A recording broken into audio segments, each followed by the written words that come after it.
Common Sense Engine presents fiat money, cryptocurrencies, and an alternative. The Common Sense Engine, or CoSEEN, attempts to optimize the political and economic system. For more details, please watch the featured video of the channel. The concept introduces an alternative to money. But what is money? If I have a wrench and I need a hammer, and you have a hammer while you need my wrench, we can exchange those. However, matching supply to demand can get complicated. If I need a light bulb, the guy with the light bulb needs a table, and so on. To address this issue, we can use gold coins. I can sell my wrench for coins. Now I can buy whatever I want, including a light bulb. If the light bulb is more expensive than my wrench, I must borrow coins by convincing the lender that I will repay the loan plus some extra. We do not even need gold coins. We can also track all transactions in a paper or electronic ledger. Today, governments and central banks regulate borrowing and lending activities, operate ledgers, and redistribute income and wealth through taxation. These entities determine regulations, money supply, interest rates, and tax rates using decision-making processes that are too complex to be overseen by ordinary citizens. Cryptocurrencies are decentralized, leveraging blockchain technology. Today, we see crypto as an investment rather than a currency, so the regulation of borrowing and lending activities has not fully evolved. The Achilles heel of cryptocurrencies is the processing power and storage space needed for the blockchain. Under the gold standard, you had to mine gold to create monetary value. In the credit money system, you must convince rich or influential people or institutions that you deserve credit, while in the crypto world, you need processing power to mine bitcoins. CoSEEN follows a different approach. In the world of collective intelligence, you fuel the value chain by sharing your thoughts and reacting to others. Your performance measures are the number of comments and their impact, meaning how many reactions you got. If you are the best in these metrics, you can earn up to twice the average income, while if you are the worst, you may not get a penny. There is a preset average income, for example, $10 for each calendar hour. You can earn $0 to $20 every hour, based on your performance, which includes every comment and every reaction you made in your life, proportionally to your age. Community decision-making can narrow that $0 to $20 range to, for example, $5 to $15. In other words, you and your fellow community members determine the balance of solidarity and competition.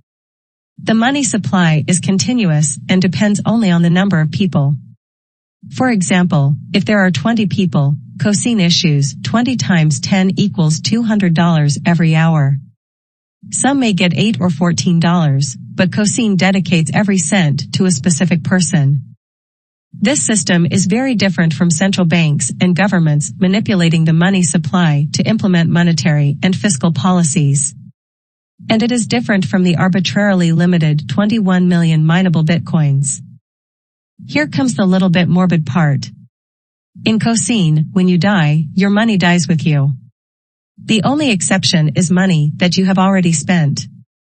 You have transferred those amounts to your suppliers, private individuals, not companies. They either keep it until death or use it for purchases, and so on. What stops money from becoming a hot potato in this situation? The restriction of ownership and inheritance. You cannot buy land, natural resources, or anything that fails the sustainability test during the community decision-making process. In addition, no one can inherit money. If someone earns a lot of money, here are their options. First, they can satisfy their needs.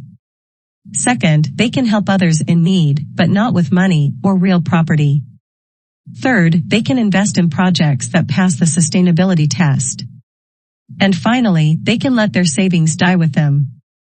Notice that there is no incentive to hoard. Any of the above options lead to discarding their money when or not much after they die, and any choices benefit society. In CoSEEN, motivation and opportunity to commit crimes like tax evasion, theft, robbery, burglary, or assassination are non-existent to minimal. Governments, states, and corporations do not exist, and everyone has the same job, i.e., sharing their thoughts. The only way to earn more than twice the average is to create or invest in a project, convince most people that it is sustainable, and find customers. Speculation, arbitrage, usury, and insider trading does not work. A similarity to cryptocurrencies is that processing power and storage are critical in Cosine. But Cosine does not need to keep track of all transactional details forever, and it may be more efficient than the proof-of-work or proof-of-stake protocols. Let me summarize what we have learned.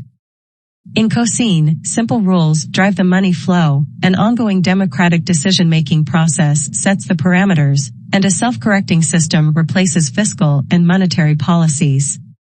Cosine takes the basic idea of cryptocurrencies, a decentralized system, one step further and integrates it into a reshaped economic and political framework. The creation of fiat money by printing or lending does not generate tangible value, it devalues existing money, hoping that this will eventually motivate people to produce value. Cryptocurrency creation also does not make value other than the infrastructure of the monetary system itself. The money of Cosine, on the other hand, is the representation of all value created by people. In the example above, $10 represents the average contribution of people to society per calendar hour. In good times, it can be more than enough to satisfy all your needs and desires. In hard times, you may have to struggle for the necessities with this amount, but it will always represent the average. In Cosine, the money is not in mineable gold bars or bitcoins, it is inside us. We are mining our thoughts. We do not trust elected, appointed, or self-appointed officials with the privilege of controlling the money supply, and we do not fear credit scores.